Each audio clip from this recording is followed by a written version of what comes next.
Bapak Ibu Saudara yang dikasihi Tuhan Yesus, selamat malam. Puji Tuhan kita dapat bertemu kembali dalam ibadah keluarga pada hari ini Rabu tanggal 28 Juli tahun 2021. Meskipun dalam keadaan terbatas di ruang virtual ini, tetapi kiranya ini tidak mengurangi makna kebersamaan kita, persekutuan kita di hadirat Allah. Sebentar kita akan membaca dan merenungkan firman Tuhan, tapi sebelum kita mulainya, baiklah kita berdoa, mohon bimbingan Roh Kudus. Kita berdoa. Allah Bapa kami dalam surga, dalam nama Tuhan Yesus Kristus, sementara kami akan membaca dan merenungkan firman-Mu. Mohon perkenan-Mu, curahkanlah Roh Kudus-Mu bagi kami, agar kami memperoleh kebenaran, dan kebenaran firman-Mu itu menjadi pelita bagi hidup kami, dan memberi kekuatan bagi kami untuk melakukan dan melaksanakan firman-Mu. Berfirmanlah Tuhan, kami telah siap mendengar. Amin. Bacaan kita pada malam ini sesuai dengan Sabda Bina Umat, yaitu dari Kitab Ulangan pasal 20 ayat 20. Saya akan bacakan. Hanya pohon-pohon yang kau tahu tidak menghasilkan makanan, boleh kau rusakkan dan kau tebang untuk mendirikan pagar pengepungan terhadap kota yang berperang melawan engkau sampai kota itu jatuh. Demikian pembacaan firman Tuhan. Terpujilah Kristus. Haleluya. Bapak Ibu Saudara, kita hari ini nats yang kita baca itu tentang pohon. Pohon ada yang boleh ditebang, yaitu yang tidak menghasilkan makanan. Kenapa sampai Tuhan mengatur seperti itu kepada kita? Karena Tuhan pasti lebih kenal kita. Ada kecenderungan semaunya, ada kecenderungan serakah kita ketika Tuhan memberikan kita kesempatan, memberikan kita mandat untuk menguasai bumi. Paling tidak seperti itu. Kalau kita lihat dari kitab Kejadian pasal 1 ayat 28. Pasal 1 ayat 28. Allah memberkati mereka, lalu Allah berfirman kepada mereka, beranak cuculah dan bertambah banyak, penuhilah bumi dan taklukkanlah itu, dan seterusnya. Nah, ayat itu seringkali dipergunakan, banyak kali orang-orang mempergunakan itu kemudian untuk karena dibilang menaklukkan, terus kita pakai seenaknya. Kita pikir alam ini semuanya untuk kesenangan kita, untuk memuaskan kita. Jadi kita melakukan segala cara, segala upaya, mengeluarkan segala cara, segala upaya untuk bisa menaklukkan alam itu. Dalam rangka apa? Memuaskan keinginan kita. Apakah seperti itu yang Allah mau? Ternyata tidak. Ternyata tidak. Bacaan kita pada malam ini menyatakan tidak seperti itu. Ternyata ada aturannya juga motong-motong pohon itu. Ya, pohon hidup, tapi dia diam. Ya. Kita tidak bisa mendengar dia berbicara seperti apa. Kita tidak pernah mendengar. Tapi rupanya dia dipelihara, pohon itu, tanaman itu dipelihara oleh Tuhan. Nggak bisa kita seenaknya menebang-nebangi pohon. Jadi hanya pohon yang tidak berbuah, yang tidak bisa dimakan buahnya yang boleh kita tebang untuk menjadi pagar. Itu aturan dari Tuhan. Amin. Nah, mengenai alam, mengenai pohon, pohon itu kita, pohon, hewan, makhluk hidup, dan segala semesta yang ada di sekitar kita, itu adalah alam yang Tuhan bentuk. Allah sendiri yang menciptakan itu, menempatkan kita dalam alam ini, dan kita ada bersama di alam ini. Nah, mengenai alam sendiri dengan segala sumber dayanya, itu adalah juga bagian dari pemahaman iman GPIB. Jadi kita sebagai warga GPIB ada pemahaman iman GPIB mengenai alam dan sumber dayanya. Nah, semua itu membimbing kita, mengarahkan kita untuk mengelola alam ini dengan baik. Jadi kita ketika Allah bilang menaklukkan, bukan kemudian menaklukkan dalam artian mengalahkan untuk kemudian memuaskan hasrat kita, memuaskan keinginan kita. Enggak. Memang kenyataan banyak orang menjadi serakah. Ya. Kita lihat orang mengeksplorasi, mengeksploitasi alam luar biasa. Mulai dari gunung, mulai dari hutan, laut, semua dieksploitasi habis-habisan. Untuk apa? Memang pertama untuk kebutuhan manusia, kehidupan manusia bersama, oke, fine.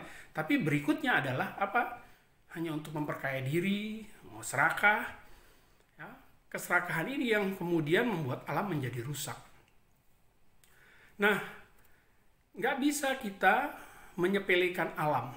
Karena kita ada di sini, kita ada di alam ini. Allah menciptakan alam ini untuk kita ada di sini, itu bukan untuk kemudian kita rusak. Enggak, kita menaklukkan dalam pengertian kita harus kuat.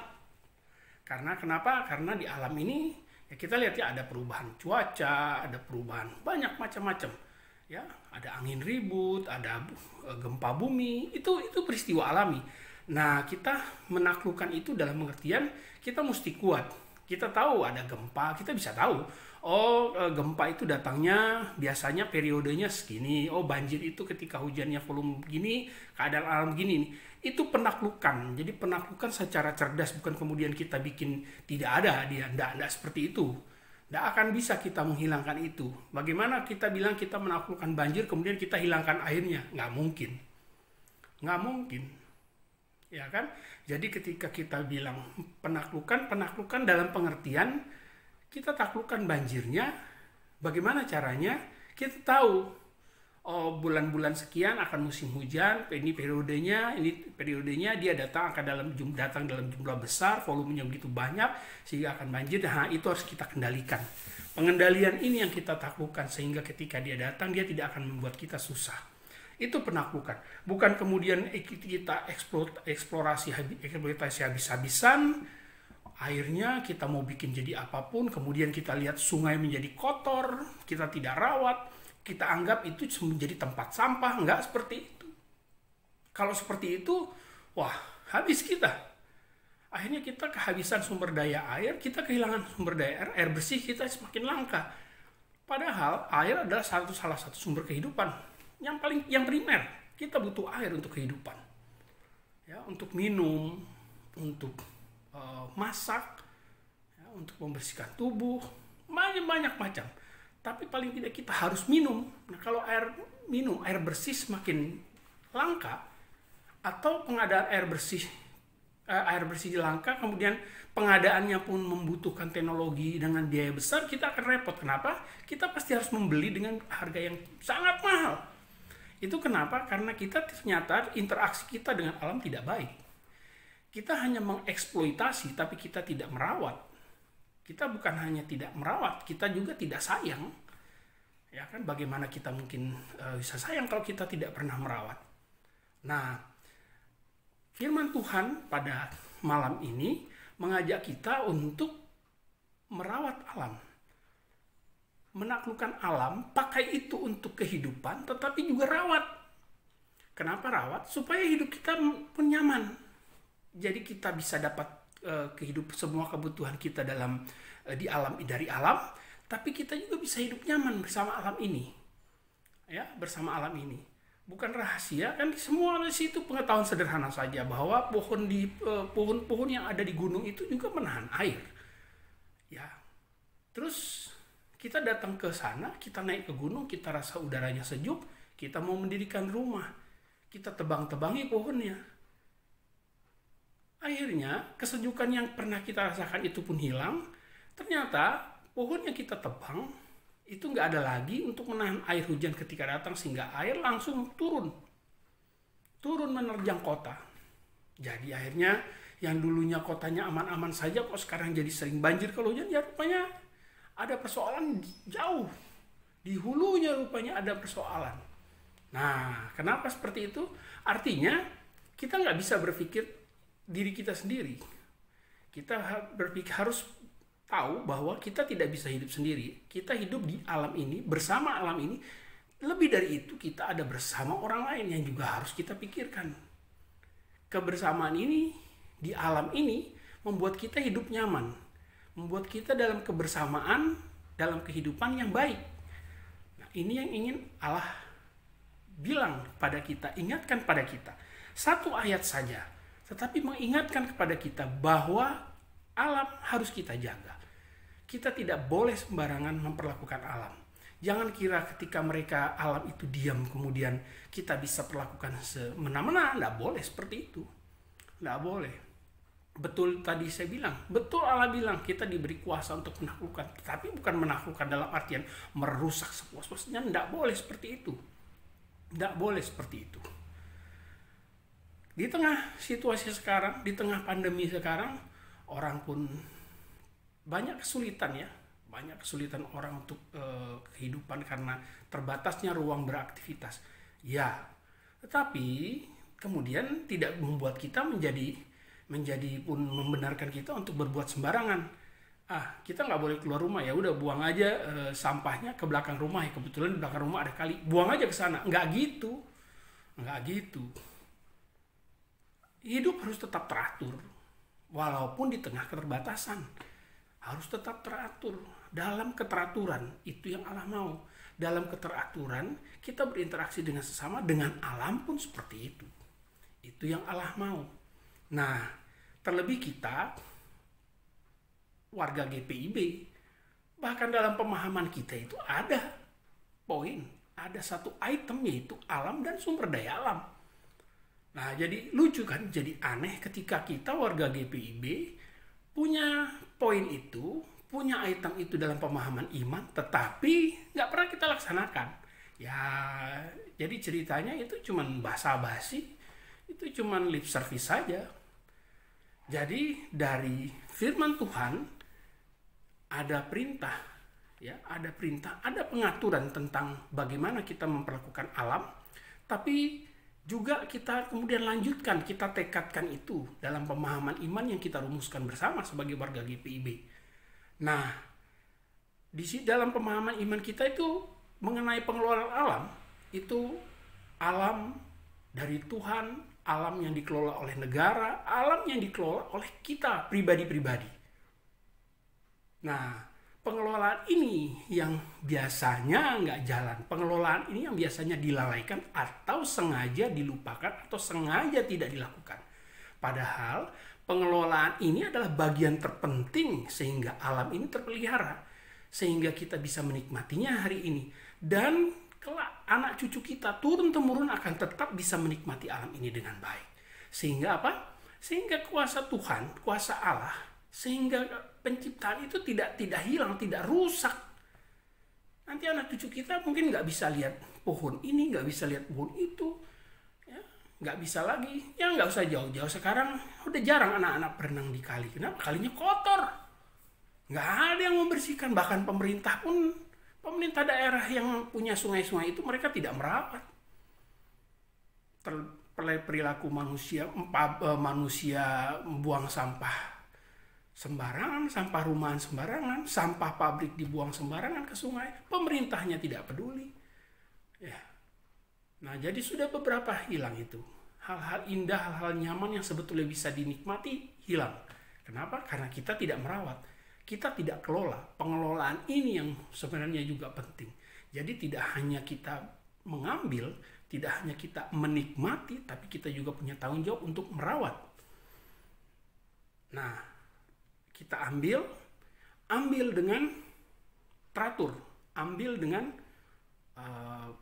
kebutuhan, sesuai dengan kebutuhan, sesuai dengan peruntukannya. Kemudian pakai dengan baik, kelola dengan baik, rawat alam ini, supaya kita bisa terus menikmati alam ini.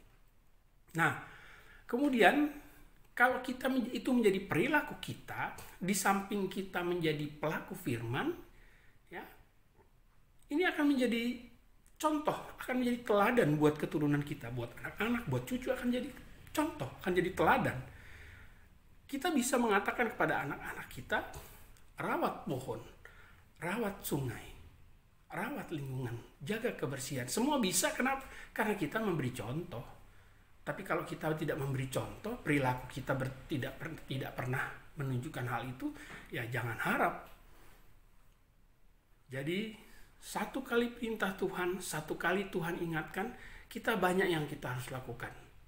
Banyak yang kita lakukan dan banyak yang kita dapatkan. Ya, tidak hanya kita dapatkan manfaat, ya manfaat secara langsung yang kita rasakan, tapi juga manfaat yang kita akan bisa wariskan kepada keturunan kita kelak. Jadi ingat saudara-saudara, Bapak Ibu Saudara, bahwa Tuhan mengasihi kita. Tuhan sudah sediakan alam ini untuk kehidupan kita. Pakailah. Tapi ingat, pakai sesuai dengan kebutuhan, pakai dengan sebaik-baiknya, dan rawatlah dengan baik. Supaya semua bisa menikmati dan sampai kelak ke anak cucu kita bisa menikmati alam ini. Amin. Bapak Ibu Saudara, kita akan naikkan doa syafaat kita setelah kita merenungkan firman tadi. Baiklah kita berdoa kepada Tuhan. Allah Bapa kami dalam surga, dalam nama Tuhan Yesus Kristus, terima kasih Tuhan, malam ini dalam persekutuan yang indah di ibadah keluarga, kami boleh diingatkan kembali bahwa kami punya kewajiban untuk mengelola alam ini. Kami harus tahu dengan baik, dengan cerdas, untuk memanfaatkan alam ini sesuai dengan kebutuhan kami. Terima kasih Tuhan menyediakan alam ini untuk kehidupan kami. Pimpin kami untuk tidak menjadi serakah ketika kami menikmati alam yang Tuhan sediakan untuk kami. Terima kasih Tuhan untuk firman-Mu. Terima kasih untuk perenungan-Mu. Pakailah kami Tuhan agar kami menjadi pelaku firman-Mu. Dalam kebersamaan kami dalam doa malam ini, kami juga berdoa untuk persekutuan kami.